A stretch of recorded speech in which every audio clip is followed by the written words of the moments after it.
네, 오늘 말씀의 주제는 사람의 존엄과 가치입니다. 굉장히 무거운 주제죠, 그죠? 사람의 존엄 그리고 가치. 철학적인 그러한 주제일 수도 있고요. 또 법률적인 그러한 주제일 수도 있겠습니다. 하지만 알고 보면 하나님의 말씀에 비추어 볼 때는 결론은 당연히 나와 있는 것이죠. 사람이 얼마나 존엄한 그러한 존재이며 얼마나 가치 있는 존재인가 하는 이러한 이야기를 성경 말씀들을 몇 구절 찾아보면서 우리가 다시 한번 확인하고 또 사람들에 대한 그 하나님의 마음을 우리가 조금이나마 이해하고 또 그거에 따라서 우리가 또 어떠한 마음가짐을 가져야 하는지를 다시 한번 생각해보는 그런 시간이 되기를 원합니다. 존엄이라고 하는 단어의 뜻은 사전적인 의미는 인물이나 지위 따위가 감히 범할 수 없을 정도로 높고 엄숙하다라고 하는 그러한 좀 어려운 그러한 단어입니다. 즉 다시 풀이를 하면요, 어느 누구도 또 어떠한 지위가 높은 사람임에도 불구하고 그러한 따위가 감히 그것을 침범하거나 또 그것을 방해하거나 또는 그것을 무력화시키거나 없앨 수 있는, 즉 범할 수 없는 그러한 정도로 아주 지고한, 높고 엄숙한 그러한 단어의 뜻을 갖고 있는 것이 바로 존엄하다고 하는 단어입니다. 그래서 오늘 이 단어를 사용을 하도록 하겠습니다. 즉 사람이 얼마나 존엄한 존재인지, 그래서 그 어떠한 사람이나 그 어떠한 지위를 갖고 있는 왕이나 대통령이나 이러한 실질적인 권력을 갖고 있는 사람조차도 이 사람이 갖고 있는 이 존엄, 이 존귀함, 이것을 어떻게 할 수 없다라고 하는 아주 엄위한 그러한 뜻을 갖고 있는 단어입니다. 또 가치는 우리가 잘 알고 있는 그런 단어죠. 얼마만큼 이게 가치가 있는가, 즉 쓸모 있는 것인가. 그래서 사물이 갖고 있는 쓸모. 비록 이것은 어떤 물건, 눈에 보이는 물건뿐만 아니라 눈에 보이지 않는 대상에 대해서도 우리는 가치를 또 어느 정도 평가하고 거기에 가치를 부여할 수 있는 것입니다. 그래서 이 사전적인 의미, 존엄과 가치, 얼마만큼 사람이라고 하는 이 존재가 존엄하며 또 가치가 있는지를 살펴보기를 원합니다. 그리고 이 존엄과 가치는 사실은 어려운 뜻이긴 하지만 우리나라 헌법에도 이것이 명시가 되어 있어요. 그거 알고 계시나요? 우리나라 대한민국 헌법 1조가 뭐예요? 대한민국은 민주공화국이다. 우리 학생들이 없어서 우리 학생들한테 질문하려고 했는데 시험 문제 나오는 거죠. 대한민국은 민주공화국이다. 대한민국의 주권은 국민에게 있고 모든 주권은 국민에게로부터 나온다. 국민주권주의. 즉 대한민국이라고 하는 그 국호가 1조의 맨 처음에 대한민국이라고 하는 국호가 나와 있고 대한민국의 그 체제, 민주공화국이다라고 하는 것이 있으며 그 다음에 모든 주권이 국민에게 있다고 하는 것으로 헌법 1조가 시작이 됩니다. 아주 중요한 것이죠. 그러면서 이제 또 계속해서 2조, 3조 이렇게 나오게 되는데 바로 모든 국민은 인간으로서의 존엄과 가치를 갖고 있다. 이것이 헌법에도 기록이 되어 있다는 것이죠. 헌법 10조입니다. 모든 국민은 인간으로서의 존엄과 가치를 가지며 행복을 추구할 권리를 가진다. 그래서 행복 추구권이라고 하는 이것이 헌법에 기록이 되어 있고 오늘 말씀드리고자 하는 이 사람이 갖고 있는 사람은 아니죠. 헌법에는 국민은 인간으로서의 존엄과 가치를 가진다라고 헌법에까지도 기록이 되어 있습니다. 물론 이 대한민국의 헌법이 사실은 미국의 헌법에 영향을 받아서 그것을 이제 기준으로 해서 많이 인용을 했죠. 그리고 우리가 1948년 7월 17일인가요? 제헌절, 이 제헌 헌법에 우리가 이러한 미국의 헌법을 많이 인용을 해서 대한민국 헌법이 탄생을 하게 된 것이고, 미국의 헌법의 그 뿌리는 무엇이죠? 바로 기독교에 입각한 그러한 것으로 미국의 헌법이 만들어진 것이죠. 그리고 여러분들 아시다시피 이승만 대통령이 이제 기독 입국론, 즉 대한민국이라고 하는 나라를 어떠한 나라로 만들 것이냐에 바로 기독교 국가로 만들겠다고 하는 청년 이승만의 오랜 기도와 그 꿈이 드디어 1948년 제헌 헌법에 이제 녹아 들어가게 된 것입니다.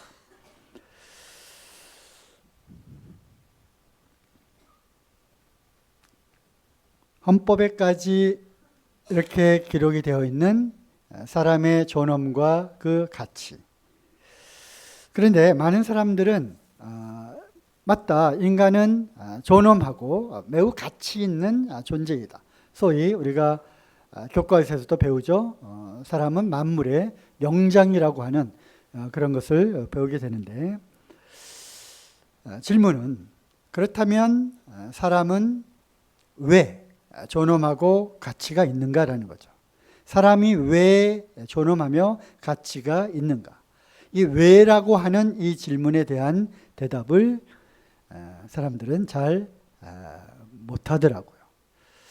주로 이 주제는 논술 시험에도 많이 나오죠. 사람이 왜 존엄하고 가치가 있는가에 대해서 기술하시오. 우리나라 헌법에도 이 보장되어 있는 존엄과 가치에 대해서 논하시오. 그러면 어디서부터 어떻게 써야 할지 난감하죠. 칸트로부터 또 칸트를 소환하고 많은 철학자들을 동원하고 그러죠. 하지만 사람이 왜 존엄하며 가치가 있는가? 이 답이 어디에 나와 있죠? 하나님의 말씀, 성경에 나와 있습니다. 성경에는 모든 문제에 대한 답이 담겨 있죠. 사람들의 소위 철학적인 질문에 대한 답이 다 들어있는 것입니다. 물론 성경은 그러한 해답집이 아님에도 불구하고 사람들이 궁극적으로 궁금해하는 이러한 가장 기본적이고 절실한 이런 문제에 대해서는 답을 갖고 있다고 하는 것입니다. 사람이 어디에서 와서 어디로 가는지, 그렇죠? 그리고 삶의 기쁨과 즐거움뿐만 아니라 왜 인생은 고난과 어려움과 또 환난이 함께 있는지, 많은 사람들은 이것을 성경을 덮어놓고, 즉 하나님으로부터 오는 답을 구하지 않은 채 사람들의 인본적인 그러한 생각으로 이것에 대한 답을 찾으려고 하는 것이죠. 죽으면 어떻게 되는지, 죽음 이후에는 아무것도 없는지, 또 사람은 어떻게 살아야 하는지, 또 우리가 왜 이렇게 되었는지, 또 앞으로는 어떻게 되어질 것인지, 이러한 가장 궁극적이고 기본적인 해답은 성경에 있는 것입니다. 즉 하나님께서 이것을 우리에게 알려주고 계신 것이죠. 그래서 성경을 통해서 이 퍼즐 조각을 하나씩 하나씩 맞추어 가 보면 이러한 궁극적인 질문에 대한 해답을 얻을 수가 있는 것입니다. 그래서 사람들이 덮어놓고 믿는 거죠. 덮어놓고 믿는 거. 그 말 참 재미있는 표현이에요. 덮어놓고 믿는다. 성경을 덮어놓고 믿으려 하는 것, 어리석은 것이죠. 또 성경을 덮어놓고 하나님으로부터 오는 그 답을 구하지 않고 자신의 그러한 개발되어진 능력을 통해서 또 사람들의 생각과 사고와 철학과 이러한 것으로부터 나온 그 결과를 갖고 뭔가 추론해 내려고 하는 이러한 어리석음을 범하고 있는 것이죠. 그렇다면 이제 하나씩 하나씩 성경 말씀들을 맞춰 가야 할 텐데, 이 아주 중요하고 어려운 이 주제를 짧은 시간에 우리가 모든 성경을 다 찾아볼 수는 없고요. 몇몇 조각을 통해서 그렇구나 라는 것을 다시 한번 확인하고, 또 그러므로 우리가 이러한 것들에 어떻게 반응을 해야 될지 이런 것까지 연결을 해 보도록 하겠습니다. 자, 잘 아시는 창세기 1장 26절에서 28절 말씀을 한번 펴보시겠습니다.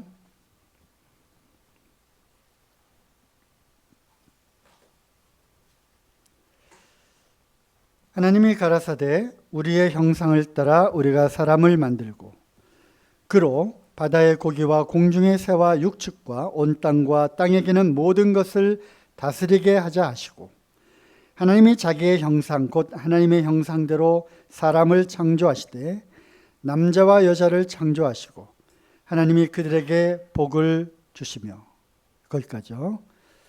그리고 생육하고 번성할 것과 땅을 정복하고 모든 그러한 창조의 세계를 다스릴 것을 또 말씀을 하셨습니다. 즉 하나님께서 사람을 만드셨고 만드신 그 사람으로 하여금 아주 놀라운 복을 주셨는데, 그 복은 바로 하나님이 창조하신 모든 창조 세계를 다스리는 그러한 권한과 그러한 특권과 그러한 복을 주셨습니다. 그리고 이러한 것들을 다 정복하도록 하는 그러한 권한을 주셨습니다.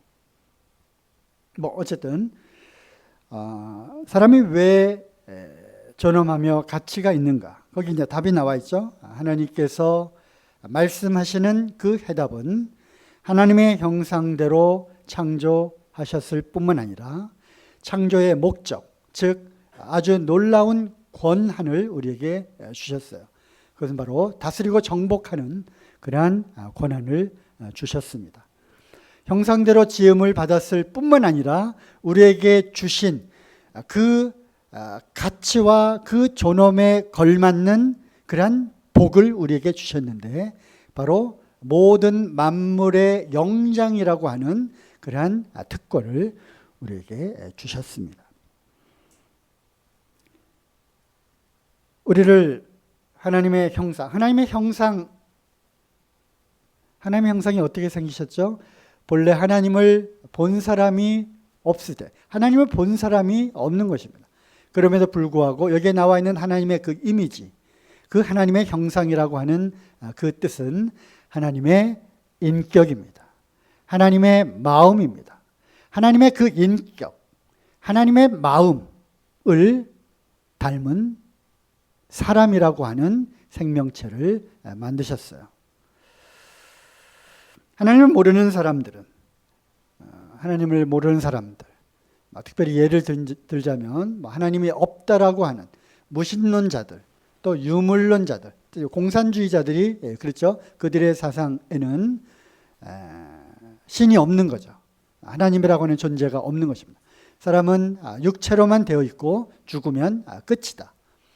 그래서 하나님을 모르는 자들, 그러한 사람들, 또 하나님의 이 창조의 비밀을 깨닫지 못하는 사람들은 더군다나 하나님의 형상대로 하나님께서 사람을 만드셨다고 하는, 그러므로 우리 안에 하나님의 인격과 또 하나님의 그 마음과 하나님의 그 생명을 우리에게 넣어주셨다고 하는, 그래야 특별히 다른 생명체와는 아주 뛰어나게 구별된 그러한 인격체를 만드셨다고 하는 그러한 사실들을 모르기 때문에 어떻게 됩니까?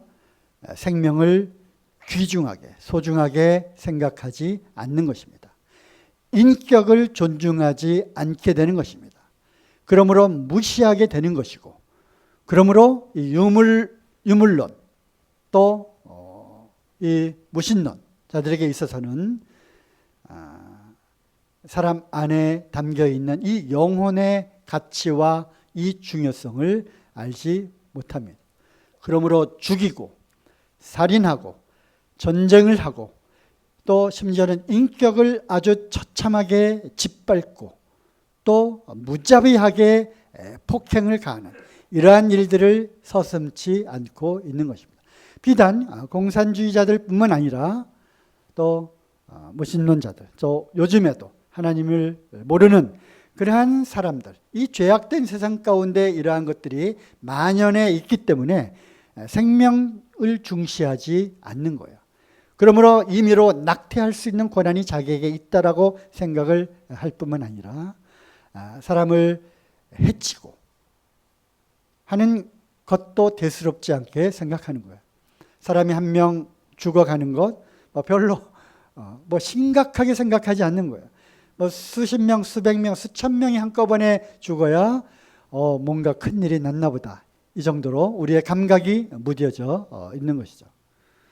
하지만 이 성경적 가치를 갖고 있는 이러한 사람들은 그렇지 않아요. 우리나라도 점점 이렇게 그러한 감각들이 무뎌져 가고 있는 거죠. 어디가 폭파되거나 공격을 당해서 죽었다거나 이런 것들도 그냥 무감각해져 있어요. 미국이라는 나라는 그렇지 않죠. 북한에 누가 억류되어 있다. 그 인권이 처참하게 짓밟히고 있다.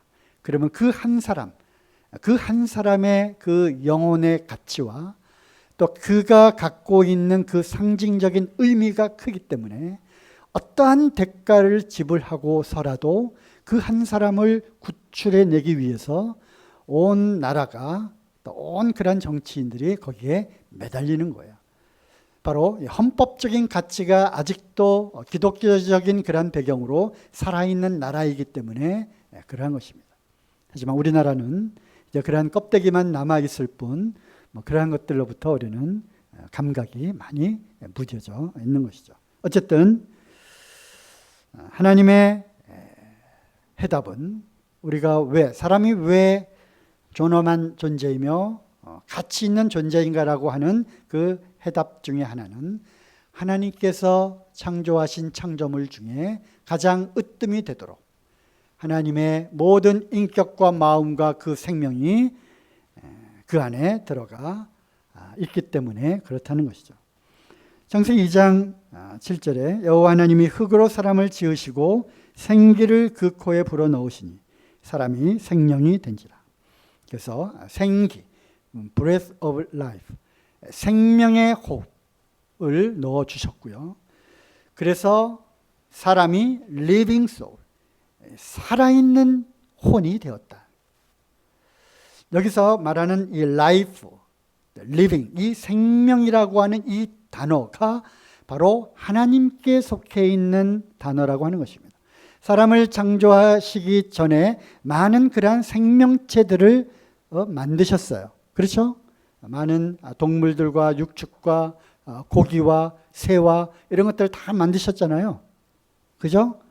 그들을 역시 생명을 갖고 날개짓하고 뿌어 소리 지르며 땅에 이제 생겨났습니다. 그들은 죽었나요? 그들은 살아있는 생명체가 된 거예요. 하지만 그들이 살아서 움직이고 있는 그 living이라고 하는 그 단어를 거기에 사용한 것이 아니라 바로 이 living이라고 하는 이 단어는 바로 사람을 만드시고 하나님의 생명을 부어 넣으셔서 비로소 살아있는 영이 되었다라고 하는 이 표현, 바로 이 생명은 곧 하나님께 속해 있다고 하는 것이죠. 그러므로 다른 동물들과 다른 짐승들과 사람들이 현저한 차이를 보이는 것은 바로 하나님의 생명이 그 안에 들어 있기 때문에 그렇다는 것입니다. 답이 나온 거죠. 사람이 왜 존엄하고 가치 있는 존재인가? 생명의 근원 되시는 그 하나님의 생명이 들어온 생명체이기 때문에 그렇다는 것입니다. 다른 생명체에게는 이러한 생명의 호흡을 불어 넣은 일이 없습니다. 그러나 이제 문제는 여기서 심각해지는 거죠. 그러나 우리가 잘 아는 대로 이런 하나님의 생명을 가진 이 사람들이 어떻게 되었습니까?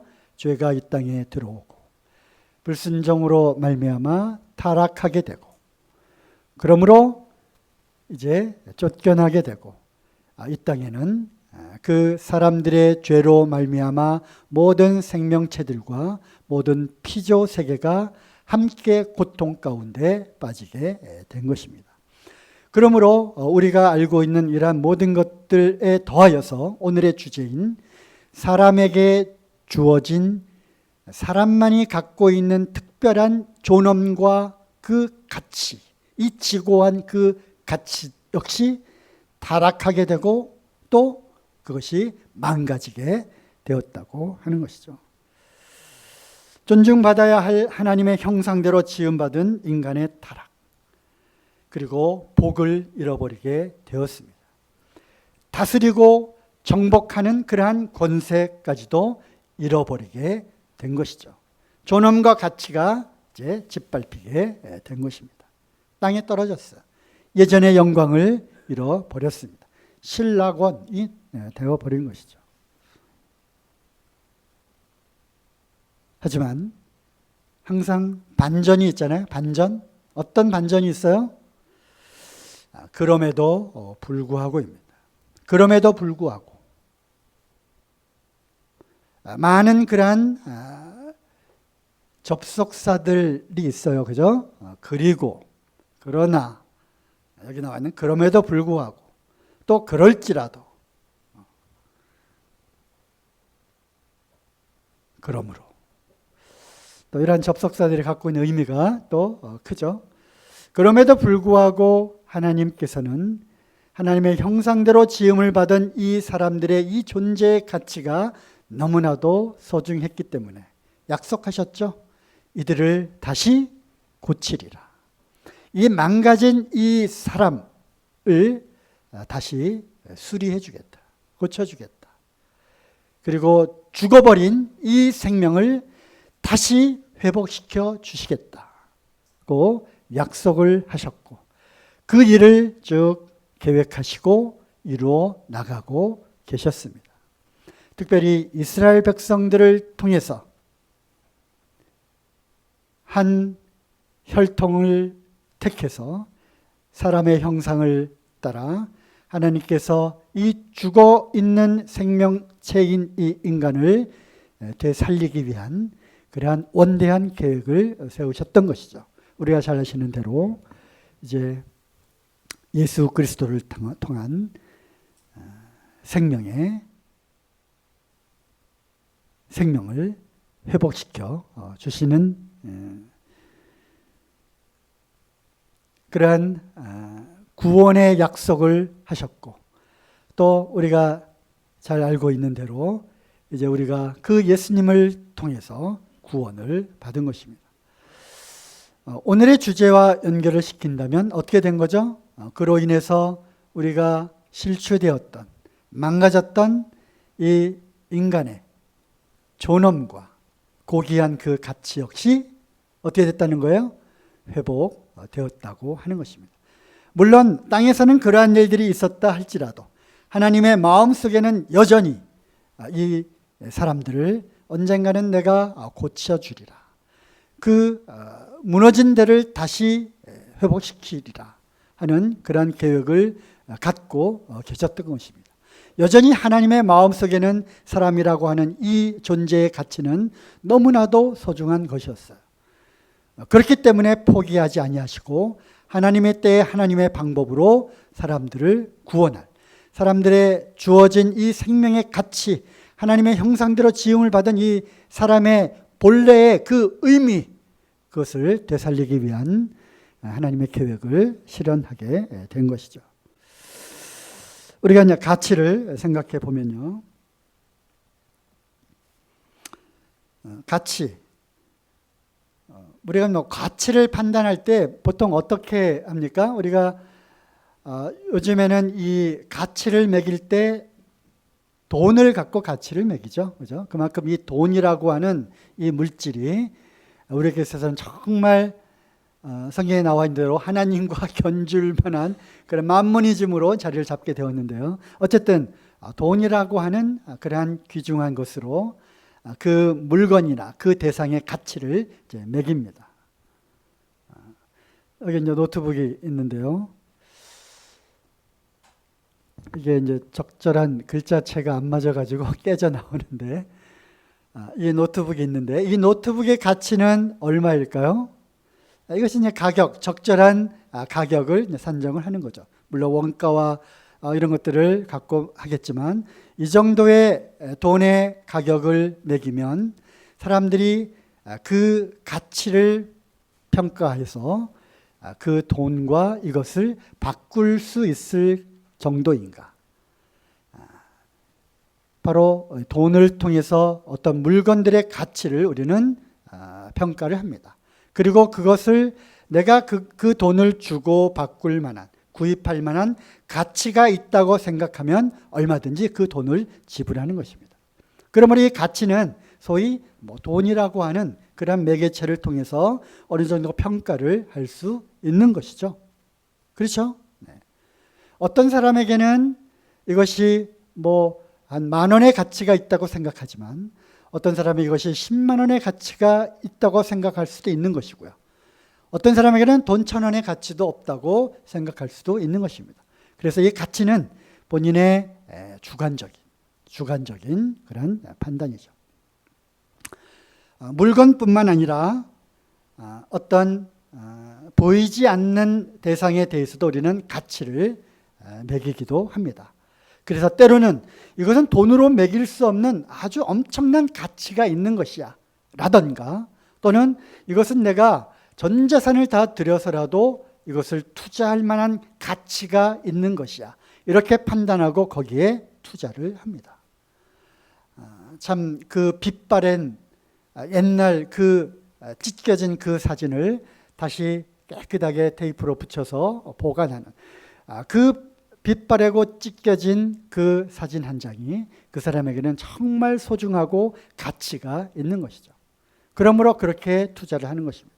그것이 분실되었다면 또 광고를 내고 홍보를 해서 현상금을 걸고 돈 뭐 100만 원 또는 1,000만 원 주고 이러이러한 것을 습득한 사람에게는 이것을 주겠다.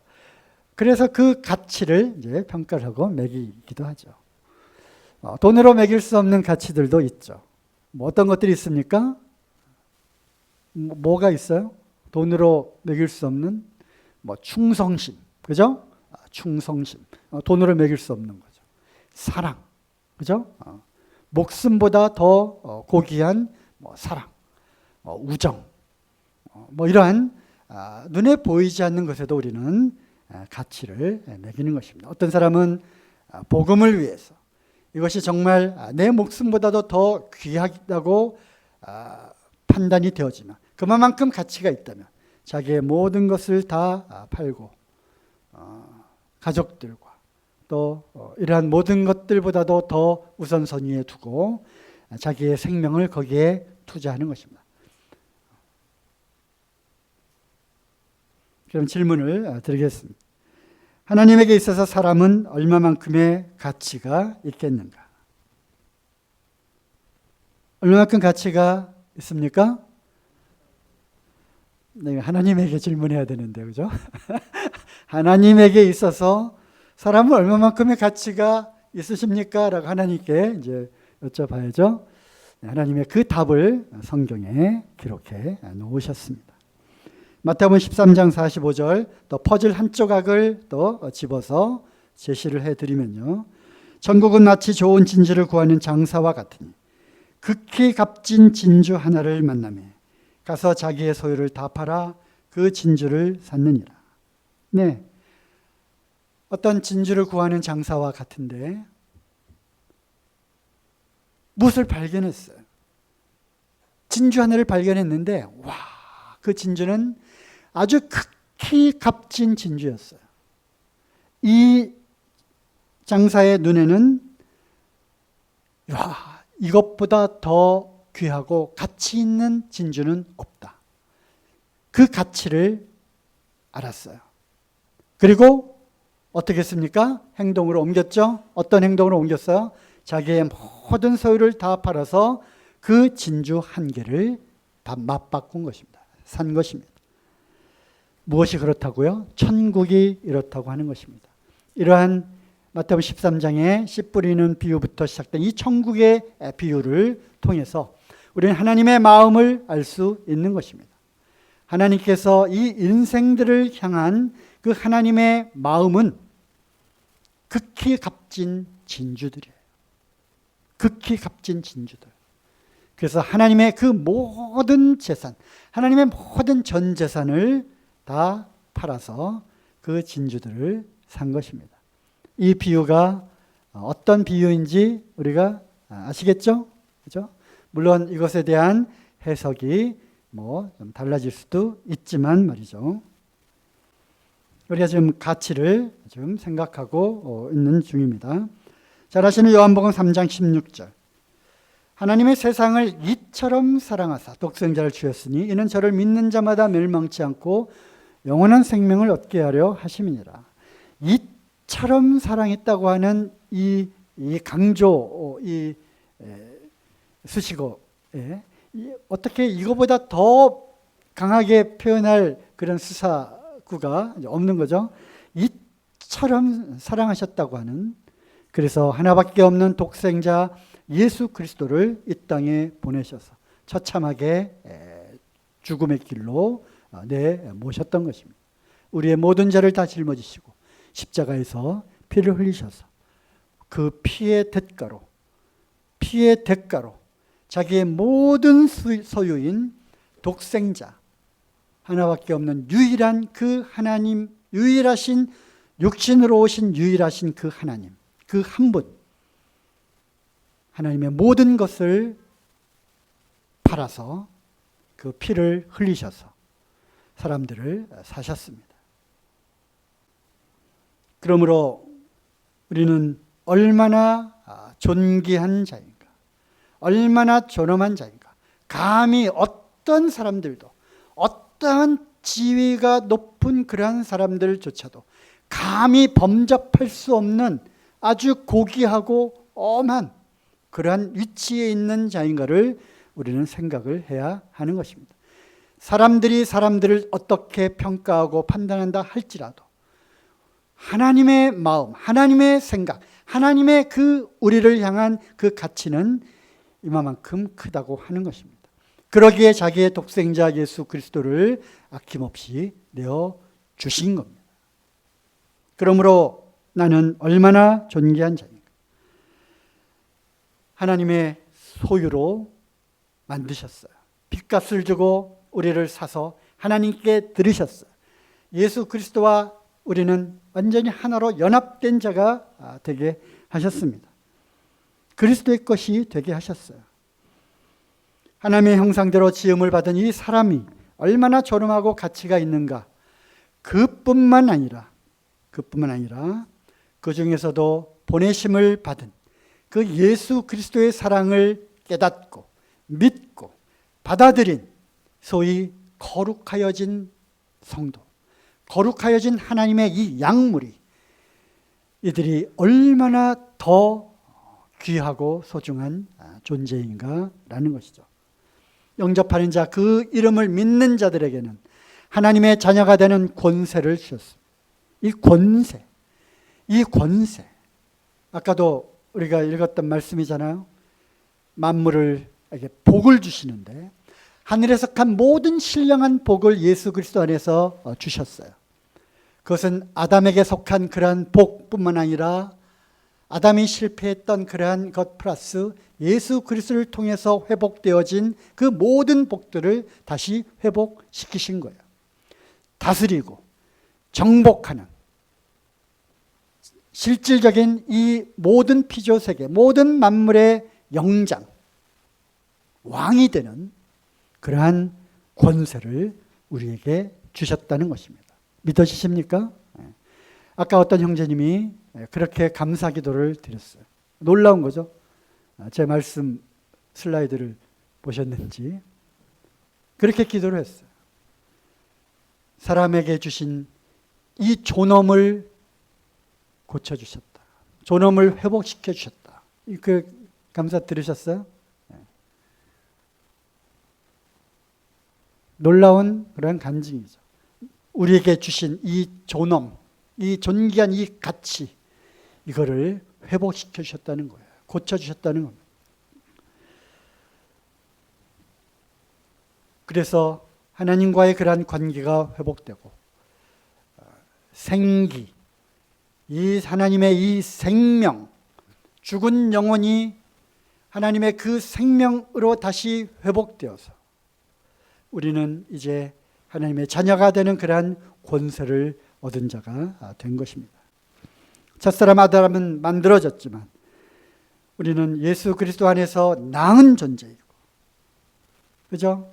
우리를 낳으셨다라고 하는 그러한 또 조각 퍼즐들이 성경 곳곳에 기록이 되어 있는 것입니다. born again이라고 하는 단어가 다시 태어나다 아닙니까? 태어난 것입니다. 아담은 만들어졌지만 우리는 예수 그리스도의 고귀한 그 피를 통해서 우리를 낳으신 것입니다. 그러므로 이렇게 고백하죠. 땅에 있는 성도는 존귀한 자니 나의 모든 즐거움이 저에게 있도다. 이거는 다윗의 고백이지만 이 다윗의 고백을 통해서 들어있는 이 하나님의 마음을 우리는 알 수 있는 것입니다. 땅에 있는 성도는 정말 존귀한 자입니다.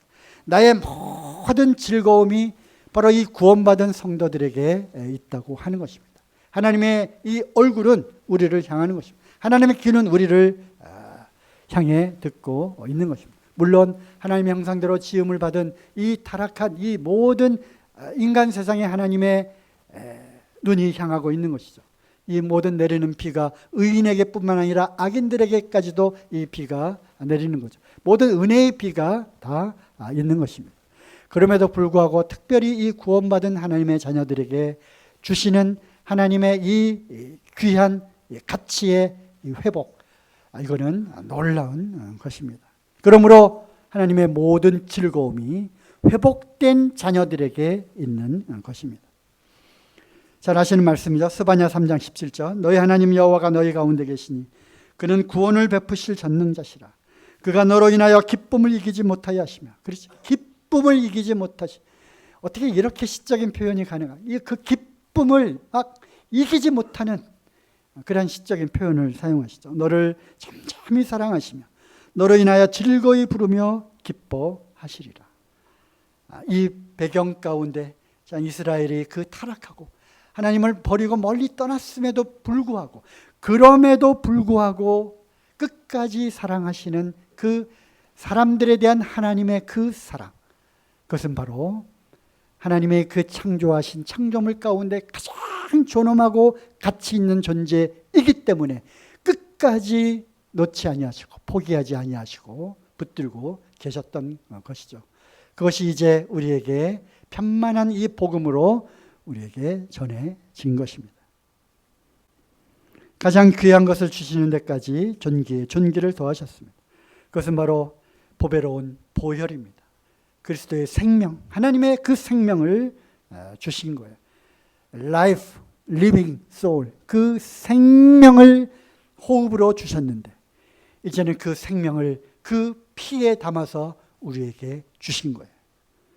이것을 우리는 탄생했다, 낳았다, 피를 통하여 혈육 관계가 피를 통하여 유전되고 물려지는 것처럼 만들어진 존재가 아니라 낳은 그러한 존재로 우리를 택해 주셨다는 것입니다.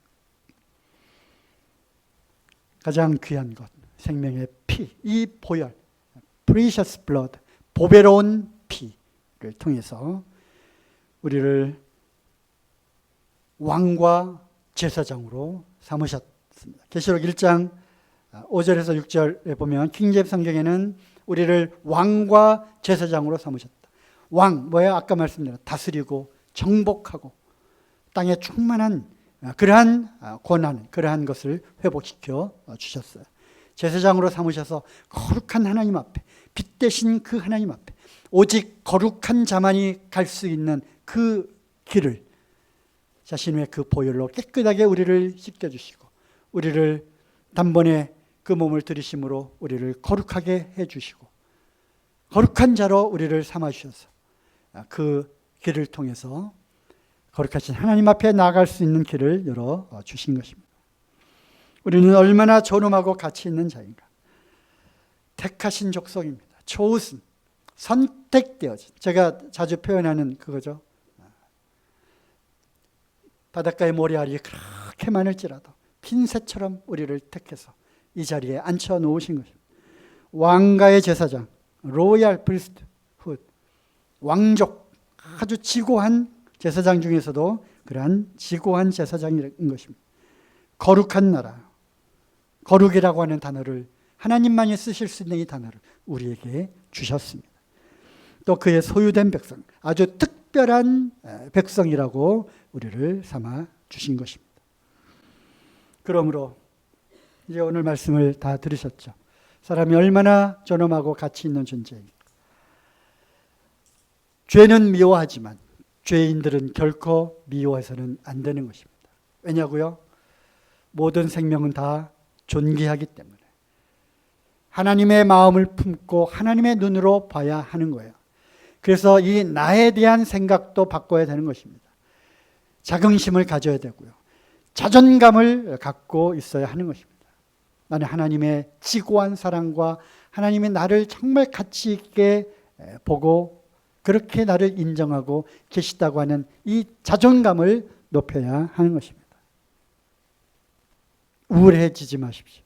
왜 우울해집니까? 하나님이 나를 그렇게 높여주셨는데 그뿐만 아니라 다른 사람들에게도 마찬가지죠. 다른 사람들의 그 인격, 그 인격을 우리는 존중해야 하는 것입니다. 왜? 그 안에 생명이 들어있기 때문에 그런 것입니다. 하나님의 눈으로 보아야 하는 것입니다. 그러므로 그 고장난 그 인격을 하나님이라면 그것을 고치실 수 있다. 우리도 이렇게 접근해야 하는 것입니다. 무시해서는 안 되고요. 또 이 인격을 파괴시켜서도 안 되는 것이고요. 우리는 존중해줘야 하는 것입니다. 그리고 기다리고 또 하나님의 마음을 품고 바라봐야 하는 것입니다. 새 계명을 너희에게 주노니 서로 사랑하라. 내가 너희를 사랑한 것 같이 너희도 사랑하라. 그러므로 우리는 하나님의 그 마음을 품고 사람들을 보게 되었을 때 우리는 사랑하지 않을 수가 없는 것입니다. 모든 그런 생명의 인격체들을 우리는 사랑을 해야 하는 것입니다. 이것이 우리에게 주신 하나님의 마음인 것입니다. 너는 구원받았으니까 사랑할 거고 너는 아직도 구원받지 못하고 이것도 깨닫지 못하느냐 아유 저런 하고서 우리는 절대로 그렇게 생각해서는 안 되는 것입니다. 하나님이 창조하신 그 창조물 중에 가장 존엄한 이 존재인 사람들에 대해서 우리는 인격을 그렇게 취급해서는 안 되는 것입니다. 고치면 회복될 수 있는 것입니다. 우리는 이 생명의 가치를 전해야 하는 것입니다. 얼마나 망가졌는지. 그래서 이 존엄한 이 가치가 파괴된 결과 우리가 살고 있는 이 세상이 이렇게 죄로 얼룩지고 너 스스로의 그 존재감 자체도 이렇게 엉망진창이 되었고 이 사람의 이 본질적인 문제들을 우리는 전해줘야 하는 것입니다. 그리고 고쳐질 수 있다. 회복되어질 수 있다. 그 회복의 본질을 전해야 하는 것입니다. 그렇지만 그럼에도 불구하고 깨닫지 못하는 사람들이 있기에 참으로 안타까움을 금할 길이 없습니다. 들은 우리는 이제부터라도 사람이 왜 존엄하며 가치 있는 자인가 생각하시고요.